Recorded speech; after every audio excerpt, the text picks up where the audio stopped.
അമരമ്പലം പഞ്ചായത്ത് കുടുംബശ്രീ ഓഫീസിൽ vigilance and anti corruption bureau മിന്നൽ പരിശോധന നടത്തി.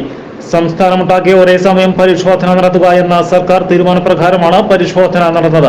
കോവിഡ് സമയത്ത് സഹായഹസ്തം പദ്ധതി കുടുംബശ്രീ വഴി വിതരണം ചെയ്തതിൽ സംസ്ഥാനമൊട്ടാകെ അപാകത ഉണ്ടെന്ന ആക്ഷേപത്തെ തുടർന്നാണ് പരിശോധന നടത്തിയത്. 9% പലിശ നിരക്കിൽ നൽകിയ ലോൺ 36 മാസം കൊണ്ട് തിരിച്ചടയ്ക്കുമ്പോൾ പലിശ തിരിച്ചു നൽകും. CDS വഴിയാണ് തുക കൈമാറുക. ഇത് ഗുണഭോക്താവിന് തിരിച്ചു നൽകുന്നതിൽ വീഴ്ച വരുത്തി എന്നതാണ് പ്രധാന പരാതി. അമരമ്പലം കുടുംബശ്രീ ഓഫീസിൽ നടന്ന പരിശോധനയിൽ കാര്യമായ അപാകതകളൊന്നും തന്നെ കണ്ടെത്താൻ കഴിഞ്ഞില്ല. മലപ്പുറം വിജിലൻസ് ഇൻസ്പെക്ടർ ജ്യോതിന്ദ്രകുമാറിന്റെ നേതൃത്വത്തിലാണ് പരിശോധന നടന്നത്. Ponmala panchayat secretary Dinosh, senior CPO Santhosh, CPOമാരായ രാജീവ്, ശ്രീജേഷ് എന്നിവരും സംഘത്തിൽ ഉണ്ടായിരുന്നു. SS Gold, Pure Gold. SS Group, Nilambur.